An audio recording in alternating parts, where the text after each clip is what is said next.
left off,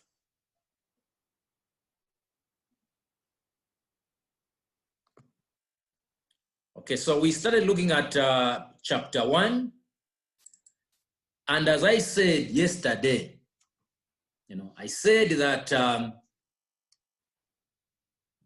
at the moment, we don't have chapters. So what we have are modules, okay? So, and the thing is that the slides for this new, I can say, the thing is, they just changed the name of the course. Okay, so the slides for this new course, they are not there. Okay, they'll only be available at this month end. Okay, so the thing is, they changed the name, but the content is still the same. And what I noticed today is that at least in some certain chapters, they have added some new information here and there. Okay, so this chapter 1 here, it covers module 1 and module 2. Okay, so we started looking at this chapter. So you can see these two sections in the new course. So this is called module 1, and this one is called module 2. So we looked at section 1 yesterday. Today, we are starting with section 2. Okay, so we're talking about fighters in the war against cybercrime. So the thing is that crime now has gone online, all right? Even the security guards that we have are also supposed to learn this course. The police officers are supposed to learn this course. The soldiers that we have in the army, okay, Zambia Air Force, ZNS, all those are supposed to learn this course. The government, in fact, all the organizations are supposed to have cybersecurity professionals, all right? Because what it is now is that data has become of value and hackers are going after that data, okay? So each and every institution now is supposed to have cybersecurity professionals. So who are these fighters in the war against cybercrime? All right, so we're going to look at what is known as the Modern Security Operations Center, okay? So the Security Operations Center, this is a place in the organization which is responsible of handling cybersecurity, okay? As a nation, we can have also a center. So what are some of the elements that we have in a SOC? Okay, what are some of the elements that we have? So here in the SOC, of course, we must have the people, that is you as cybersecurity analysts. We must have the technology that we use to protect our organization and to detect cybersecurity incidents. And then we have the process or the procedures that have to be followed when we are protecting the organization, okay? So you can see here is that this SOC has a number of services such as monitoring, managing, providing comprehensive threat solutions, and also hosted security. So here, this SOC, it can also offer services. That is, if we have this organization which is not able to protect itself, then they can go to any SOC and talk to them so that they can be able to protect their, institution. Or with big organizations, they can have hosted security. That is, they can have a SOC within them. So as you can see here, the SOC can be in-house with this big organization like banks, universities. They must have an in-house SOC. Or if they don't have the capacity to run a SOC, then they can go to security vendors who are able to provide such services. So these are the three major elements we have in a SOC. The people, we the people, the processes, these are the procedures that must be followed in handling security incidents. Then we have the technology. This is what we use to protect our organization from attacks. Okay. So we'll start with people in the SOC. Okay. So we have different levels, as you can see, level 1, level 2, and level 3. Okay. So with level 1, or which we call tier 1, this is what this course covers: alert analysts. Okay. And at the end of this course, you'll be called a cybersecurity analyst. So these are the people who are in the front lines of the cyber warfare. So you can see them here. So what they do is, when alerts have been received. So the thing here is that in the organization, you can have different sensors. For example, you can have what is known as the intrusion prevention system. So this is a system that can be connected to the network of the organization, and its job is to detect malicious traffic and to send alert. Okay, so we are going to see further how these alerts are received and which software we're supposed to use to receive these same alerts. So when we have an alert, you as an analyst, according to your skills that you are going to get in this course, you can be able to say whether this alert is really a security incident or it's not. Okay, so this is what we have here: alert analysts. Then we have incident responders. Okay, so you'll be called a junior analyst, and then the incident responders will be called senior analysts. Okay, so what is happening is that CISCO, they have just released another course, a new course, which is the next level to this one. And that course is called CISCO Certified CyberOps Professional. Okay, so this course, it was called CCNA, Cybersecurity Operations. Now, to align this course to other CISCO courses, it was changed to CISCO Certified CyberOps Associate. So the next level is CISCO Certified CyberOps Professional. So you find that in the next level, that is where you're going to get more skills. Okay, if you have done CISCO, then of course you're going to guess what will be the last level. The last level, of course, will be CISCO certified CyberOps expert.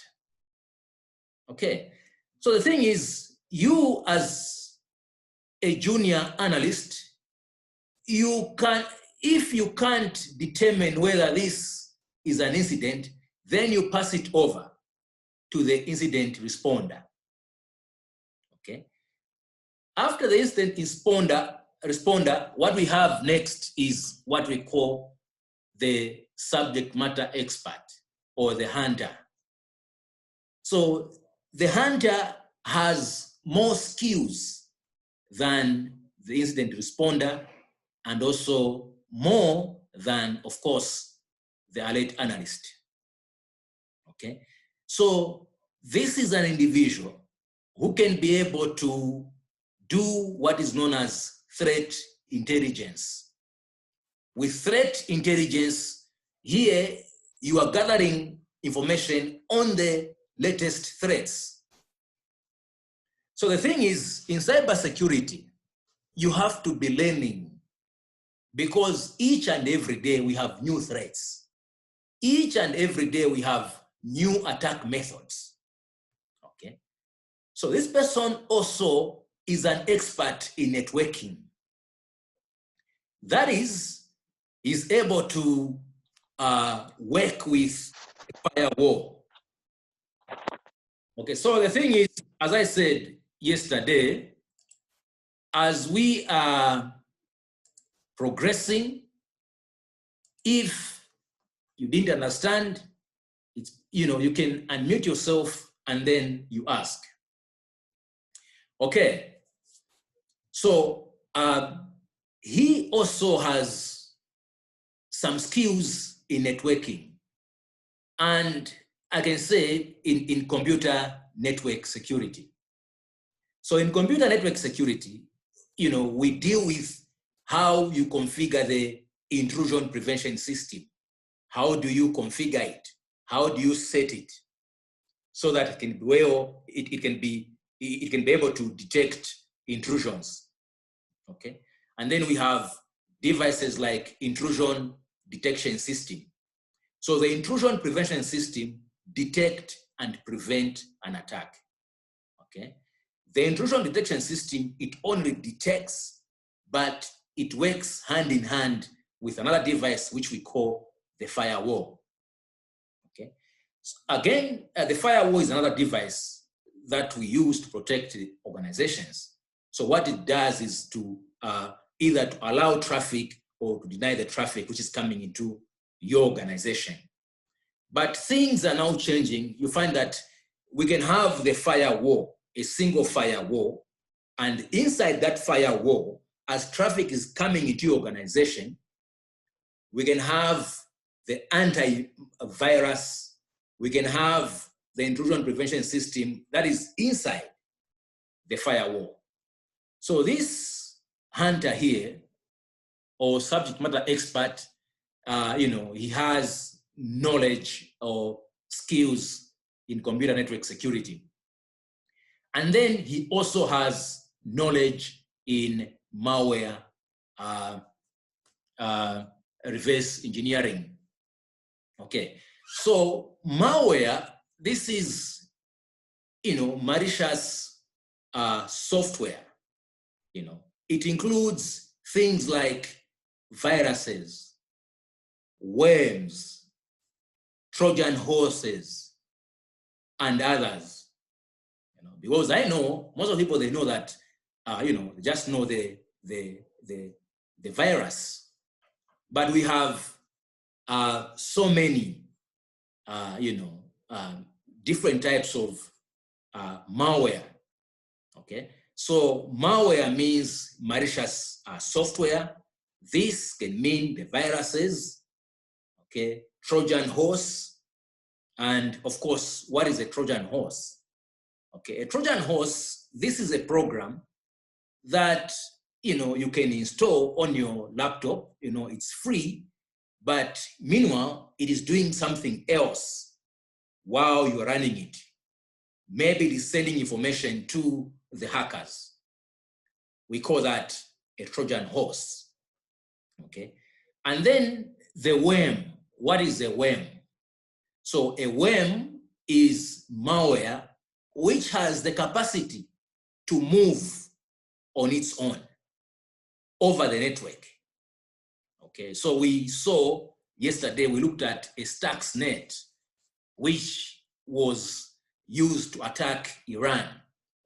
Okay, this, the person who infected the whole facility came with an infected USB drive, which he plugged into the PC, and malware was able to move over the network. Okay, all right. So when you compare, a virus, for a virus to move, it needs something like a file. Okay, that's how you can differentiate, a virus with Trojan horse, with the worm. Okay, so this hunter, he is able to analyze malware, is able to analyze the viruses and so on. And then he's also good at what is known as, endpoints. What are endpoints? Endpoints, these are things like the computers, the laptops, the servers. So he is very good at protecting these endpoint. Then we have the boss here, who is the SOC manager. So these are the people that we have in the SOC. Okay. What is the process in the SOC? So the process in the SOC is all about receiving an alert. Okay, so this person here, the alert analyst, receives the alert. He doesn't know how to solve that problem. He passes it over to the responder. The responder doesn't know how to deal with it. Then he passes it over to the hunter. So this is the process. Okay. So you can see here, the alert analyst is able to monitor some incidents. Is able to open, what is called tickets. So this is associated with the alerts that have been received, and is able to offer some basic threat mitigation. So you see, in this course, you're not just going to be an analyst. You are going to learn a lot, how to provide some of the basic threat mitigations. Very, very important. Okay. And then the responder here is able to do some deeper investigations. Okay. He can also, advises on remediation, how I'm supposed to remediate and so on. And then we have the hunter here, who has more knowledge, is able to hunt for threats, is able to provide some preventive measures that have to be taken. Okay. Now, technologies in the SOC, what do we use? So in the SOC, we use what is known as Security Information and Event Management System. Okay. We have different companies who have these systems. One of them that is used is Splunk. Okay, Splunk. It is really a famous system. Okay. In our course, we're going to use a system called EAOK, which is free of charge. All right. So what it is whatever new stuff you are learning, make sure you have to go deeper and know about that to the fullest. That's how it is. So what it is that this same system is connected to different sensors. Okay. The firewalls, the intrusion detection systems, intrusion prevention systems, and so on. And, it is able to correct different types of information. So this system is able to correct and filter data, detect and classify threats, analyze and investigate threats, you see, implement preventive measures, and also it is able to address future threats. So this is what such a system is able to do. So very, very important that you must know Splunk to the fullest. Now, you see, where do you get information on Splunk? We have the internet, and now learning has become very, very easy. Okay, you can just go to YouTube and you Google Splunk. You're going to see a number of videos coming up, lessons and so on. So from there, you can be able to get some skills. Okay. And of course, in cybersecurity, you find that people who are skilled, they are self-taught. So some of these things you can just learn on your own, and you get the skills. Okay. Enterprise and managed security. So as I said, the SOC can be implemented at organizational level. That is, if you have resources, or you can outsource. There are so many companies who provide such services. Okay. Security versus availability. So in this age we are living in, you find that a number of organizations are doing business over the internet. Okay. This means that the network of the organization has to be running 24/7. Okay. You must achieve what is known as 5 nines. Okay. 5 nines. There are 5 nines here. This means that the network of your institution can be down not more than 5 minutes in a year. Okay. So how do you achieve this? It is by making sure that your organization is protected from DDoS attacks. Okay. So how do you protect your organization from DDoS attacks? It is by having anti-DDoS in your organization. Because, I mean, if the network of your organization goes down, a number of people will be, affected. They'll be frustrated. Okay. So you can see here we have got 7 nines, meaning that the network of our organization can be down not more than 3 seconds. Okay. And so on. Companies like Amazon, if their network is going to go down, it means they're going to lose billions and millions of dollars. Okay. Certifications. So we have a variety of certifications. As I said yesterday, is that some people don't even attend universities. They just concentrate on these certifications. Okay. Some people are just being employed on these certifications.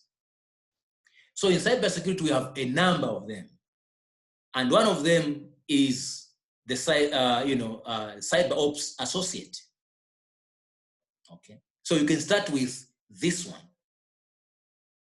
And this professional, you cannot only work here, but you can work anywhere. And of course, there's shortage of manpower in cybersecurity. So what is needed is just to get these certifications. Then we have CompTIA cybersecurity analyst certification. Okay, so this is just similar to what you are doing. Okay, CompTIA is a company which offers certifications which are non-vendor based. And then we have this one here, CISSP. Once you have got this one here, again, you can be able to work anywhere. The exam takes 6 hours for this. Then there is the Global Information Assurance Certification. Of course, we have a number of certifications. So this is how you become a defender, by getting these certifications. Okay. Further education. So this is up to you. It is up to you. You can consider to pursue a technical degree or a bachelor's degree and so on. Now, computer programming is also very, very important in cybersecurity, but not everyone is a programmer in cybersecurity. There are so many functions that you can do. So you can start with Python programming language, which is easier, and it is there on the platform where you are, NetAcad. You can learn it for free. Okay. Sources of career information. Where do you get, career information?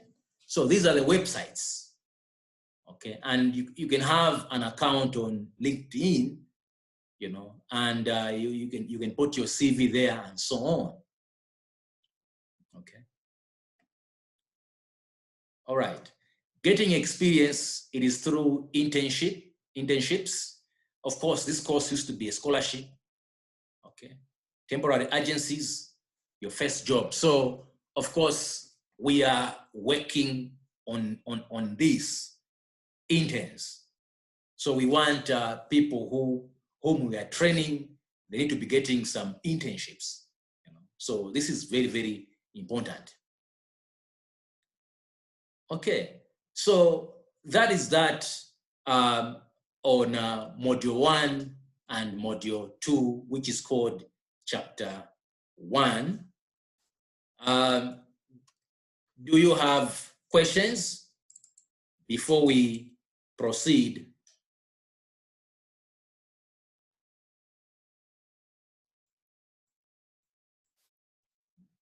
Do you have questions? Okay, now, as I said, that we have new threats every day. We have new attacking techniques every day from threat actors. What do you do? How do you get latest information in cybersecurity? So it is by subscribing to cybersecurity websites. They are plenty on the internet. It is by following some people who are into cybersecurity on Twitter. So they are posting information, what is happening, who has been hacked, which attack techniques are being used, how do we overcome such new techniques, and so on. So you have to continue learning in cyber security. Okay. From there, move on to chapter 2. So chapter 2 and chapter 3, I think these, they form module 3 and 4, I'll check properly. So this is Windows operating system. So if you are into cybersecurity, you have to know Windows operating system to the fullest. Okay? You are going to see that there are some other tools that you didn't know that they exist in Windows. Okay. And of course, you find that most of the systems in organizations, they use Windows. So you have to know Windows the fullest. So this has got two sections. Section 1 is Windows Overview, where we are going to explain the operation of Windows operating system. And then Section 2, where we're going to look at Windows administration. So Windows Overview, okay. So the thing is, before Windows, you know, that is, as I said yesterday, you know, I said that computers were very, very big. They could occupy the whole of this room. And people were not seeing what they were doing. Programming was being done on some papers, which they would program on a piece of paper and put it into the machine. Then the machine would also provide the answer on a piece of paper. Okay. Then later on, somebody came up with DOS, which is the disk operation system. Okay. So this was able, you know, to read and write files on storage devices. So what Microsoft did was that they bought DOS and made MS-DOS. Okay, so this is MS-DOS, which was at first using only commands to run. Okay, but later on, advances were made where, you know, they developed the graphical user interface, GUI, which was running on MS-DOS. So this is GUI, what, you know, we are seeing, we are doing and we are seeing. Okay, we call this the graphical user interface. Okay, so there was Windows 1, okay, Windows 2000, Windows XP, Windows Vista, okay, Windows 8, Windows 7. Now we have the current version, which is Windows 10. Okay, so the thing is that these, you know, we have been seeing new features being added to Windows, okay?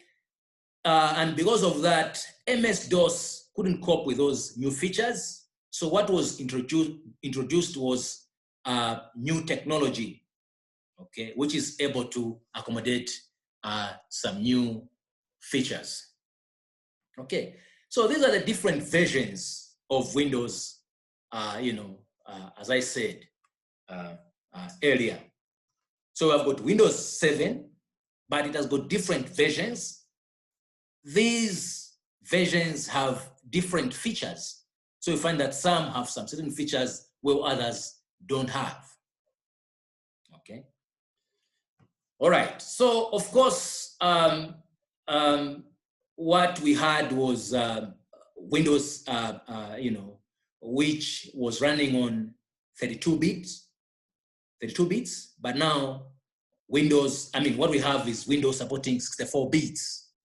Okay, so this has got to do with what is known as addressing. Okay, so you find that the 64-bit Windows system is able to have a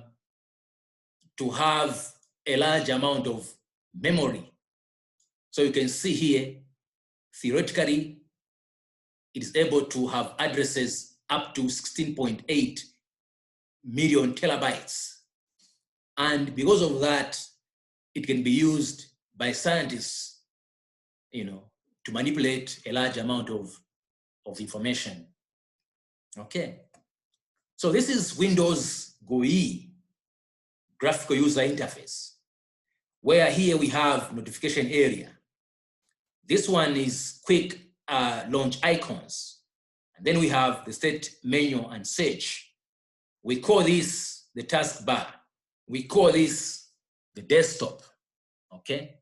And then we have the recycle bin icon there, okay? So GUI has made our lives easy, okay?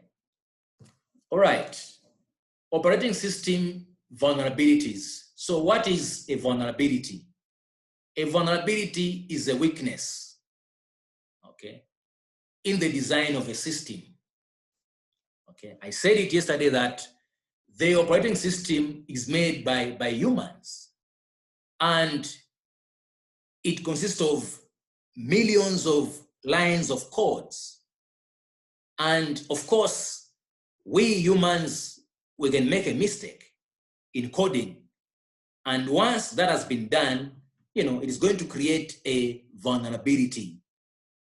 Okay, so once the hackers know that there is this weakness, they are going to develop a tool which is called an exploit.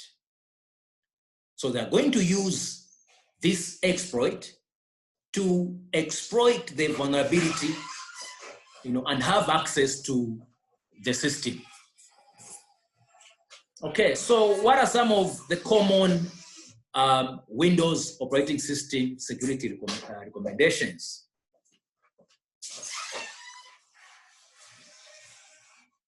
The first one is to implement virus or malware protection. Okay, so this is very, very important. I know there are some antiviruses which do not work, but there are some antiviruses which do work. You know, some people say, no, the antivirus is useless. It isn't. Try to run your laptop without an antivirus, you're going to see. Okay, so very, very important that you have antivirus or anti-malware protection on Windows systems.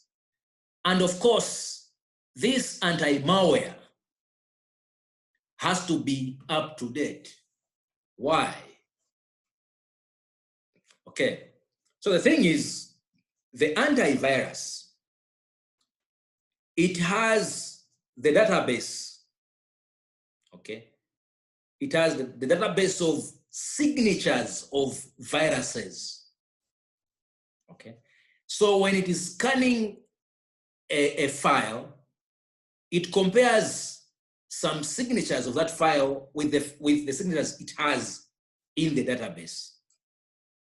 So that is how it is able to detect viruses. So what happens with new viruses? So when we are updating the antivirus, it means we are getting some new signatures, okay?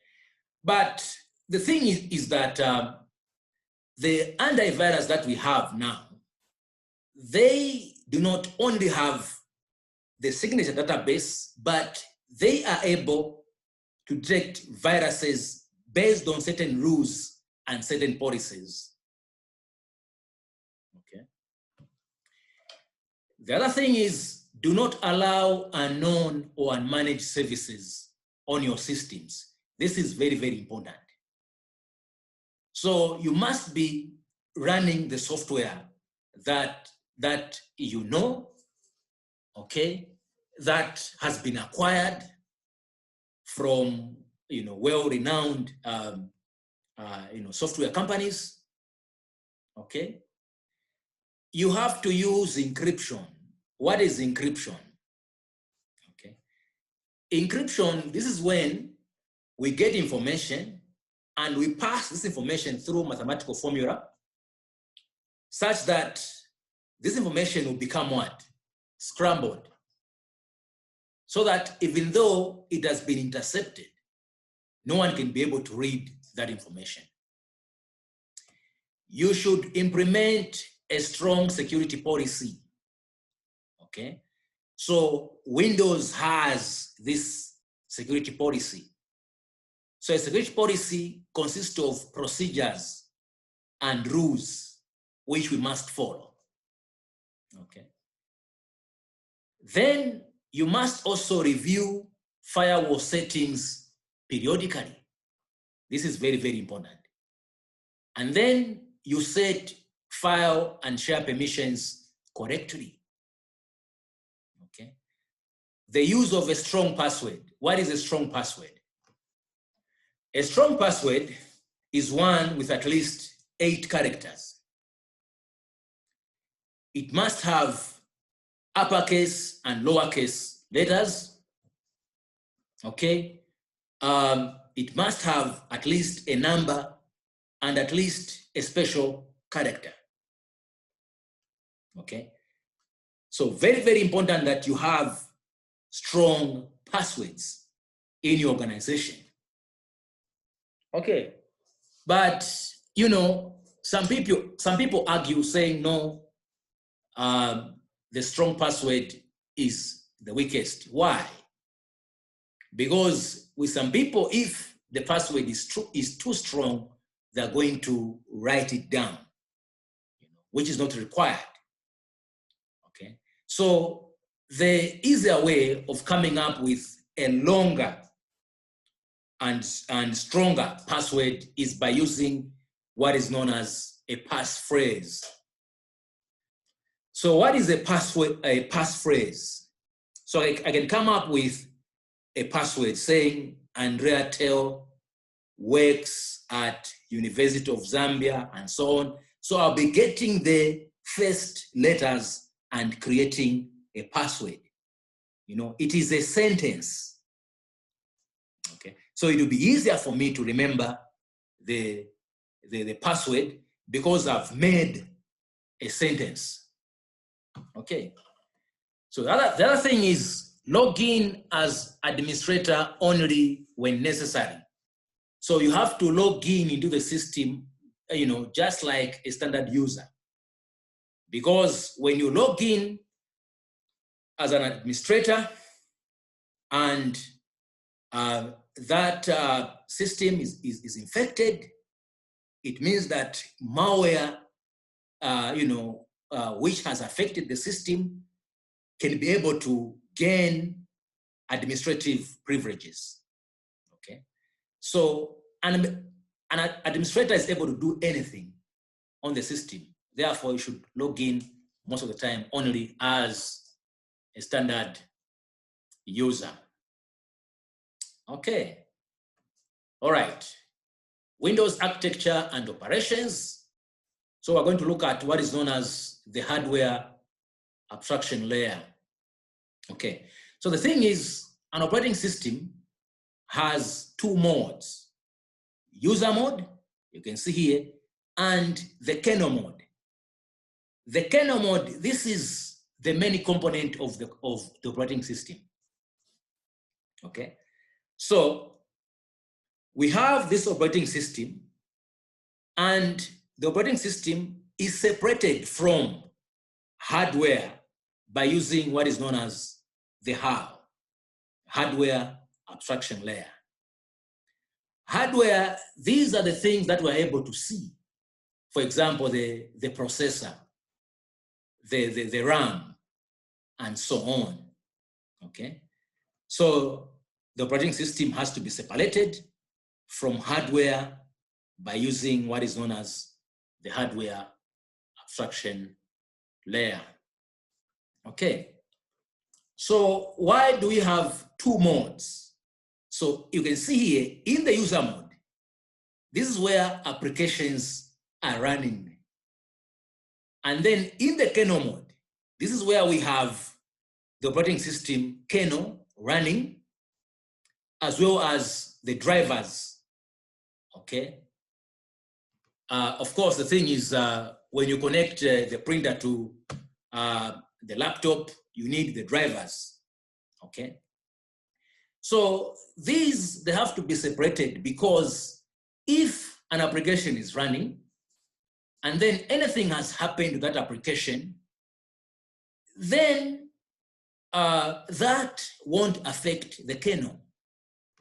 But if the application was running in the kernel and something has happened to that application, then that can affect the kernel itself, and of course, that will affect the entire system, okay? That's the reason why these two, they have to be separated.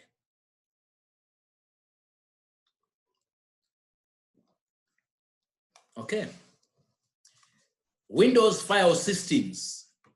So a file system, it is just how information is organized on a storage media, you know, the hard drive. So we have different types of file systems that are there, okay? So Windows used to run on FAT, okay? And then we have what is known as an extended FAT, okay? The Apple systems, they work using a file system called Hierarchical File System Plus, okay? And then Linux uses extended file system. Currently, Windows uses the new technology file system, okay? This has a number of advantages, okay? For example, you can have large partition sizes, okay? It supports encryption, okay? It is easy to recover some of the file, okay? So when we divide the hard drive in two areas, we call such a process as what? We are partitioning, okay? So each partition, of course, is just a logical storage unit that can be formatted to store information and so on, okay? Windows boot process, what happens when you switch on your laptop, all right? So we have two types of what is called a firmware, BIOS, which we used to use, and because BIOS couldn't support a number of features, then the unified extended firmware interface was introduced, okay? So when you switch on your laptop, the first process is called post. So this is where now testing has to take place, testing the CPU and testing the RAM, and also testing the connections among its different components inside your laptop, okay? And then this will be followed by MBR, okay? The master boot recorder. The master boot recorder has to look for the operating system and load it, okay? And then we have the boot migration, okay? Which moves the system into the protective state, okay? This will be followed by BCD, the boot configuration database. This is required. It has some additional information which are needed to start the operating system.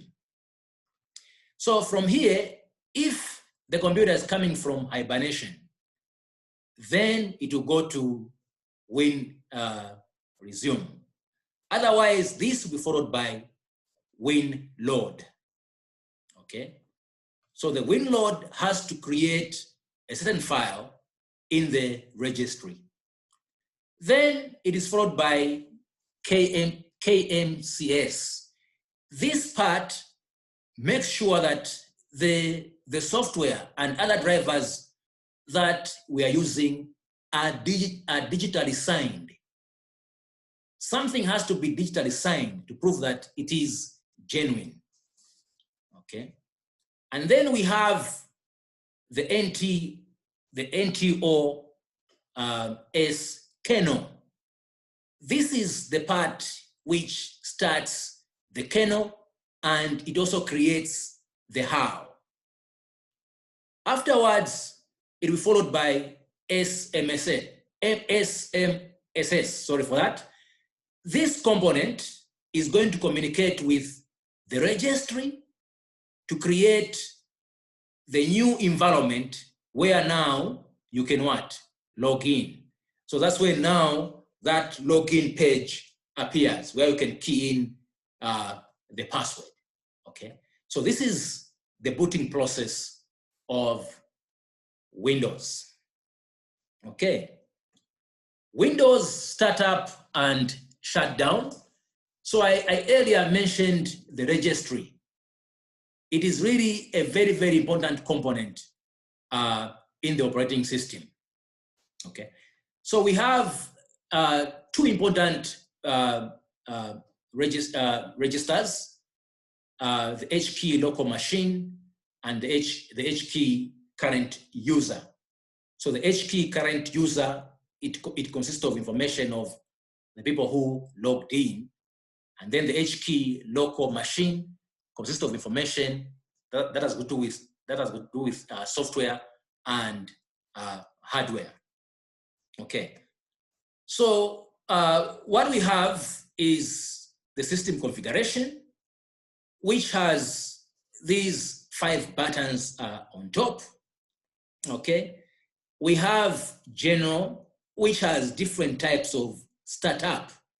That is how your laptop is going to start up. Normal startup, you know, diagnostic startup, or selective startup. Okay, and then boot here, you are going to be shown if maybe you have more than one operating system on your laptop, and you can be able to select which one is going to start first. Okay, and then here we have got services. Startup consists of how many applications are going to start once you switch on your laptop. And then the tools, here we have different tools that we use. Okay, all right. Processes, threads, and services.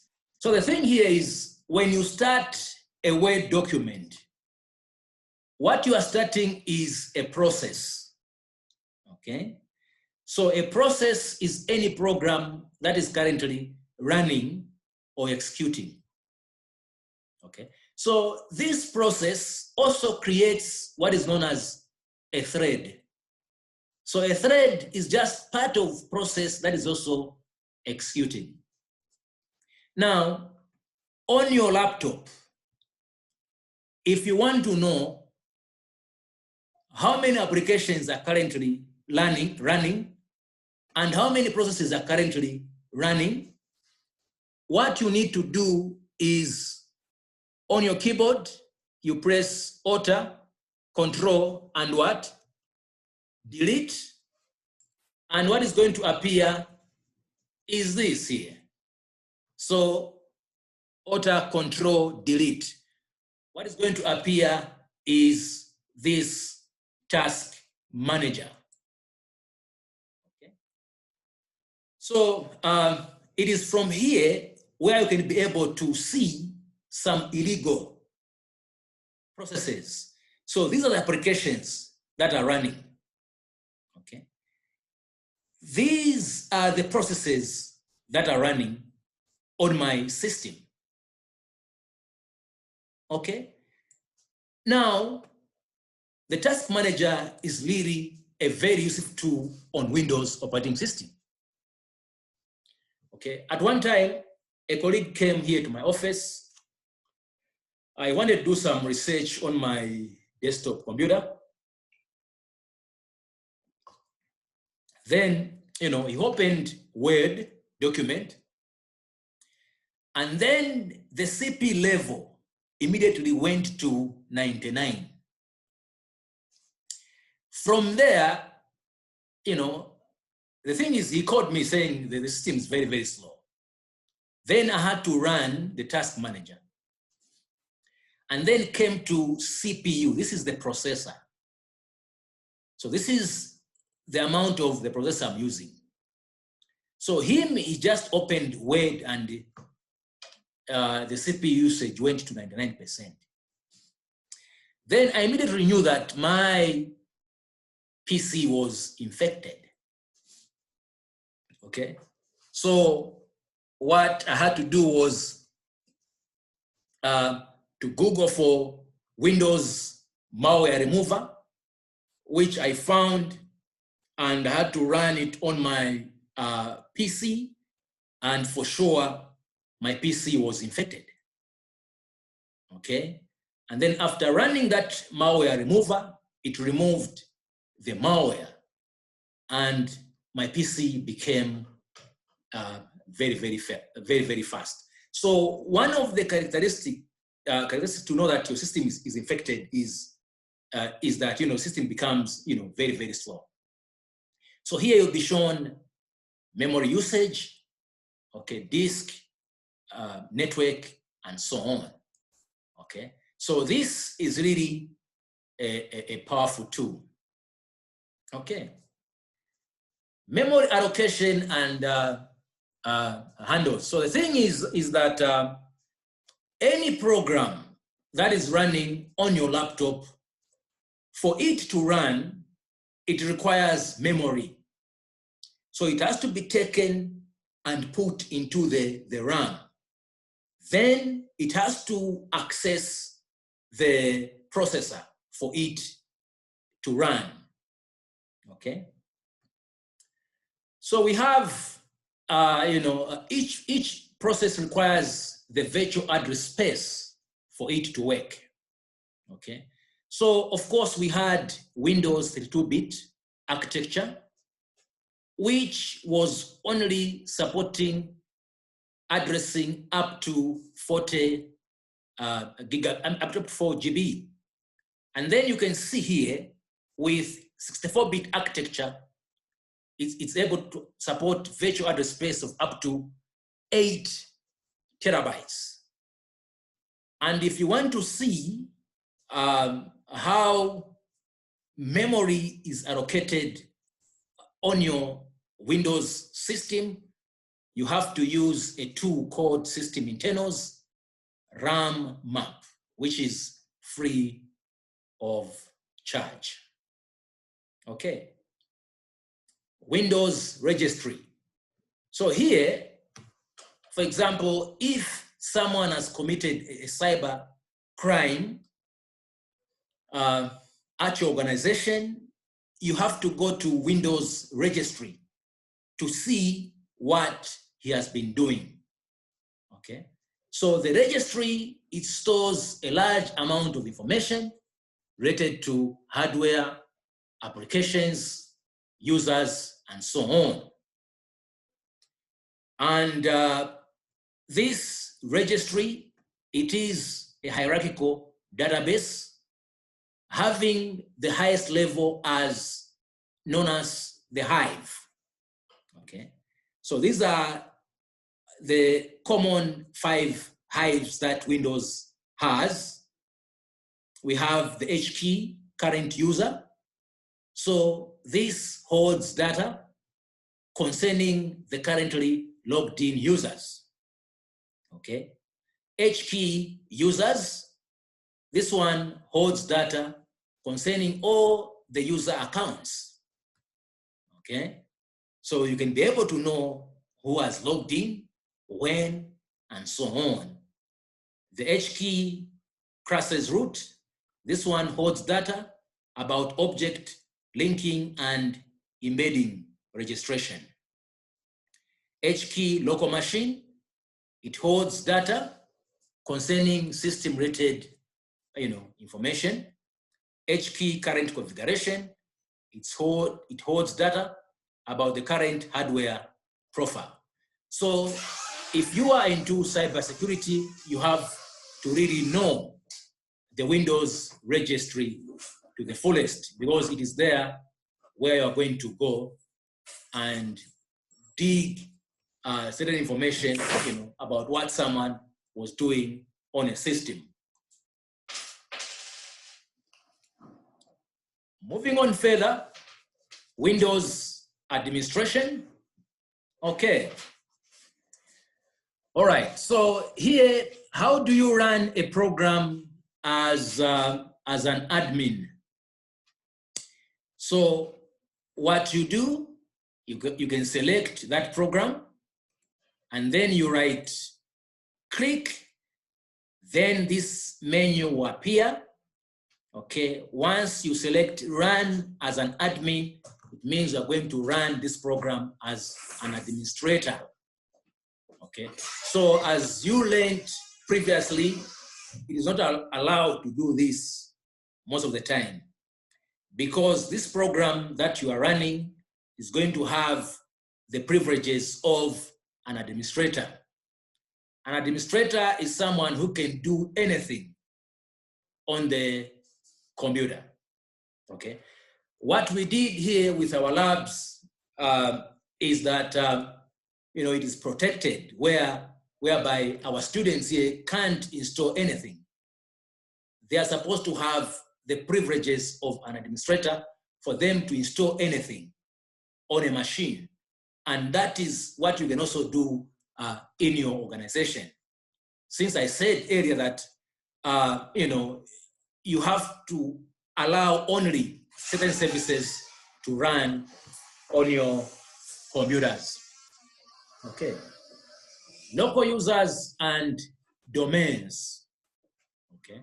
So local users and groups on Windows are managed by what is known as the ALUSRMGR.MSC control panel applet. So you find that the PC can be put in a certain group, and once that is done, that PC is going to inherit permissions assigned to that particular group. Okay. Okay, so now start looking at some other tools that Windows has. Windows has the command line prompt. It also has the PowerShell. Okay, so the command prompt, just have to type CMD, okay, CMD on search, and then you click enter. So this is what is known as CLI, the command prompt. So you can be able to run commands here. Okay, so this is another way of running a computer using commands. But for you to do this, you must be highly skilled. You must know the commands. Okay.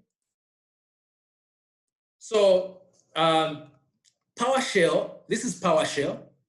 You can also use commands to run it, but this is advanced in that it is able to allow you to create the scripts. Okay. So you create some scripts so that you can be able to automate some of the tasks that you are doing. Okay. Windows also has this powerful tool called Windows Management Instrumentation. So this tool is used to manage computers that are very, very far.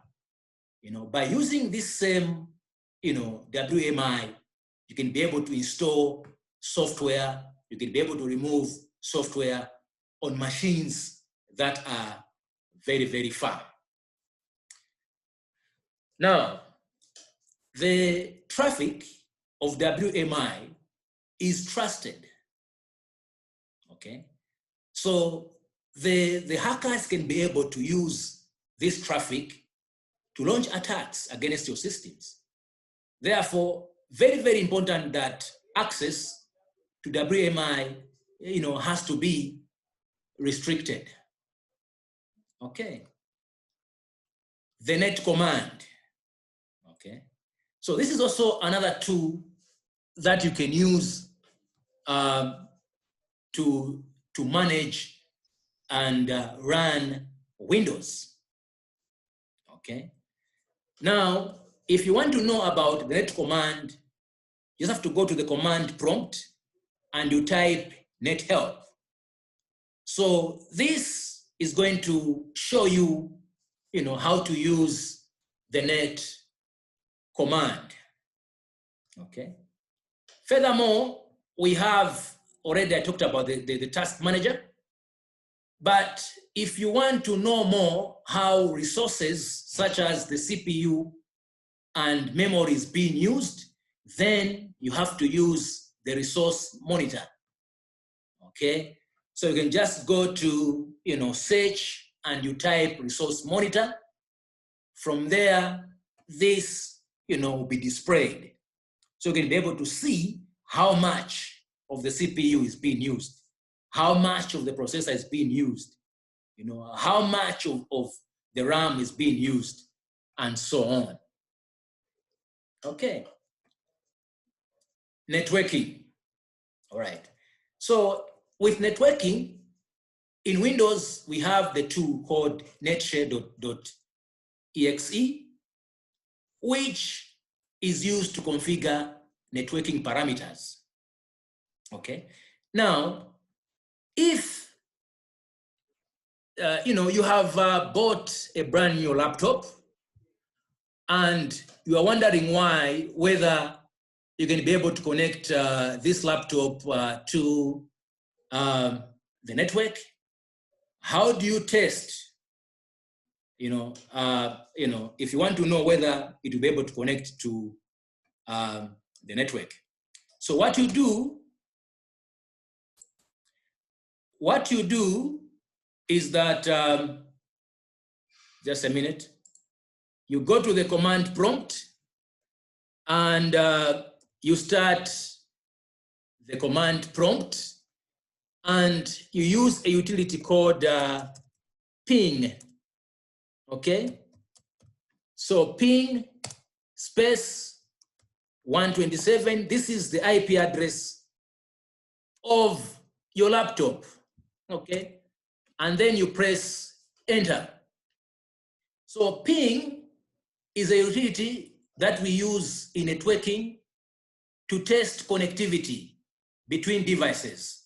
So here, what I've just done is that I've done a ping to my laptop.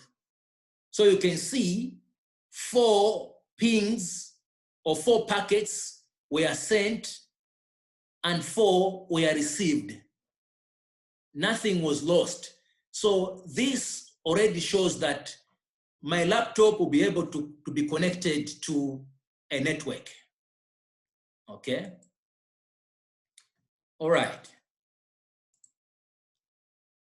All right. Then how do you test for DNS? DNS, this is domain name system. And what is this? Okay. So the job of DNS is to match the name to the IP address. So the thing here is that there's no need for you to master the IP address because, for anything to connect on the network, it must have a unique IP address. So there's no need for you to know the IP address of Google. What you have to know is just the word Google. So once you key in Google on the browser, that information first goes to the DNS server. The DNS server is going to match the word Google to its IP address. Then that's how that information will go to Google. Okay? So if you want to know whether DNS is working properly on your system, you have to type the command ns lookup on the command prompt. Okay? ns lookup. So you can see. So this shows that, DNS is working properly here at UNZA. Okay. Just a minute, maybe yes. Before you move out from this ping command, you've mentioned of saying on the ping after you had typed the ping, you've mentioned of because I'm able to see the replies. Yes. You said nothing was lost. So. Yes. In a situation of maybe something was lost, how are you able to detect that something was lost? Anyway, it will be indicated here. it will be indicated there, okay? So if you want, we can ping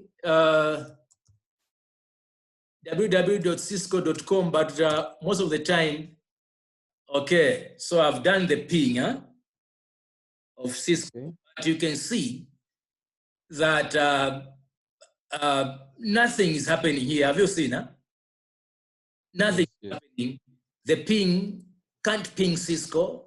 The reason is simple. The thing is that the hackers, they use the pings to know which systems are running in your organization. So it has been disabled here. But what else can I pick? So here, of course, you'll be shown the number of packets that have been lost. Okay?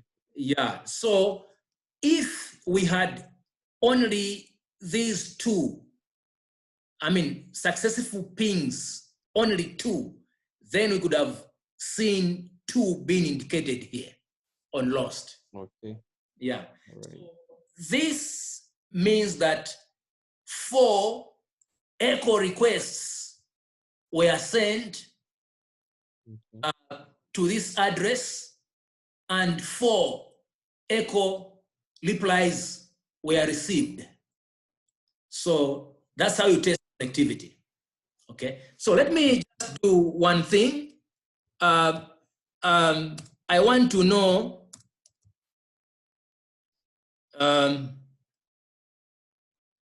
Okay.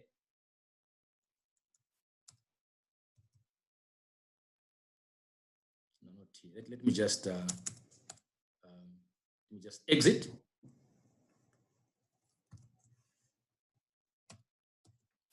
Okay, let me just start it over. Okay. All right. CMD. Okay. So let me just find out networking configurations that I have on my laptop. So here you have to use the command ipconfig. So very, very important that to know these commands. All right. So here you can see, of course, I'm using wired. So I'm using an Ethernet adapter. Have you seen, this is IPv6, you know, and then this is IPv4. We're going to learn about that as we, you know, and then you can see this is the IP address, okay? I don't see the default gateway. I don't know why it has been hidden, okay? So I wanted to know the default gateway. Anyway, I can see the default gateway here, okay, on this adapter. So let me ping this default gateway. What I'm doing, I'm testing connectivity, whether I can be able to, this is when, let's say you don't have internet in your organization, okay?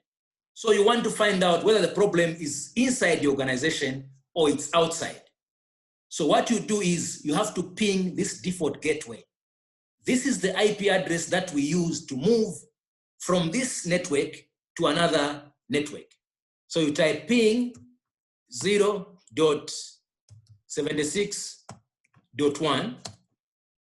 Okay, so have you seen? I'm receiving what? Replies. 4 were sent and 4 were received. Okay.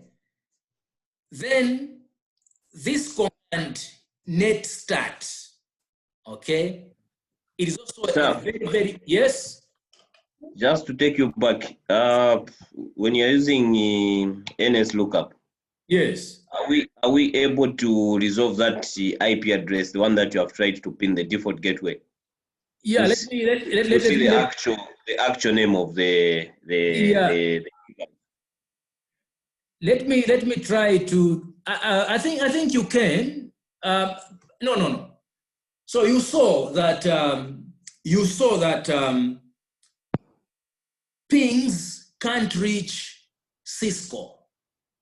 So even if we were to use the IP address that we saw there, it will be, the pings will be denied.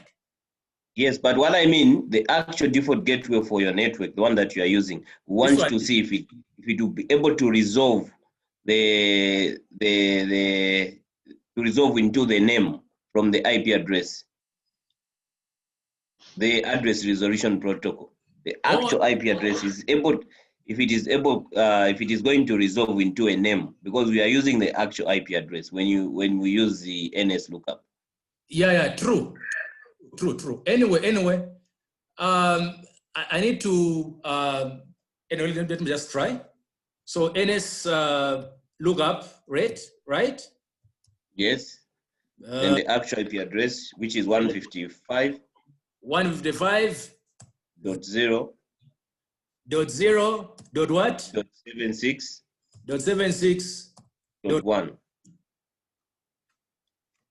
Yeah, you see here what is being shown. Have you seen what is being shown? Yes. Is just for UNZA with its IP address, and then you can see here is saying this one is non-existent. Maybe I think let me just see properly, because have you seen? This is yes my IP. No. This is for this is another one. That one down, yes. It should be the other one down. Yeah, so this is for ENSP. Okay. Let me just take it. That one, yes. Yeah, that's the network that you're using. Yeah, yes. So this one is the correct adapter for me. Okay. Yes. My IP address here. And then this is the default gateway. Okay. Yes. All right, fine. All right, so I was talking about NetStat. NetStat is also very, very important. And how do we use NetStat? We use NetStat when we want to find out some illegal connections to our laptop. Okay. Now, you can see these are the connections that have been established, okay, on my system, all right? But how do I know, or how can I sort out this problem, this issue here? I need to use NetStat. I need to use another command. Let me just a minute. We need to use a command called NetStat. That is, if you want to have to see even the okay. So this one, it requires that Sorry, sir. Hello. When using hello, sir. Hello. Yes. Yes, sir. Just to get you back. When using the so all those default like 155.0.76.2 they are supposed to have just to command. Hello, sir. I can't get you clearly, sir. When commanding the system, yeah, those like a default D 155.0.76.1. So it's already there in the system. So you are supposed to do is just to command the computer. Yes.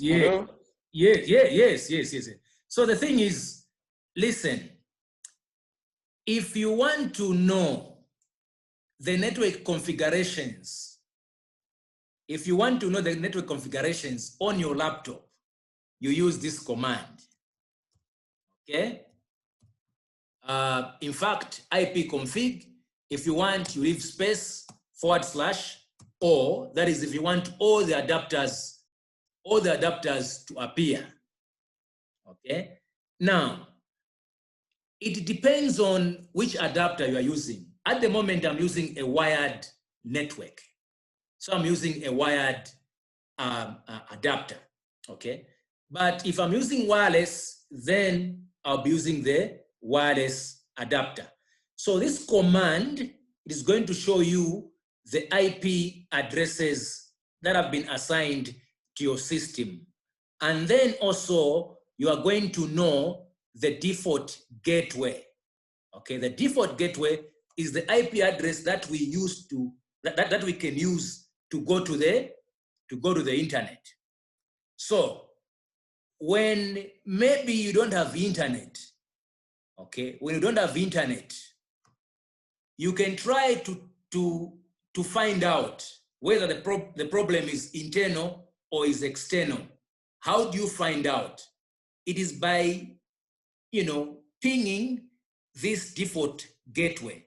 So if the pings are successful, then it means that that internet problem is not within your organization, it is outside your organization. Okay? All right, I think that is that. Now, I'm talking about another command, which is called netstart, okay? So I want to use a command which is a little bit advanced, and for that, I need to run the prompt as admin. So here, yes, I want to run it as an admin, okay? Then you type netstart space dash abno, and then enter.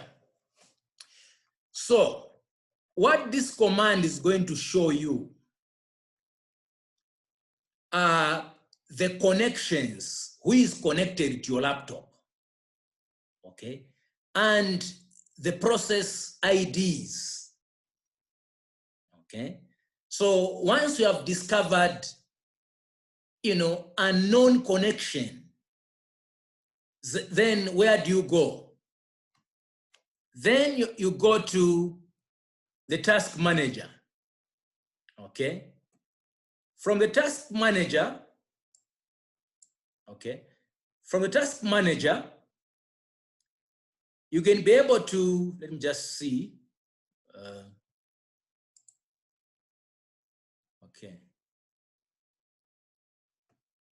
I just want to see.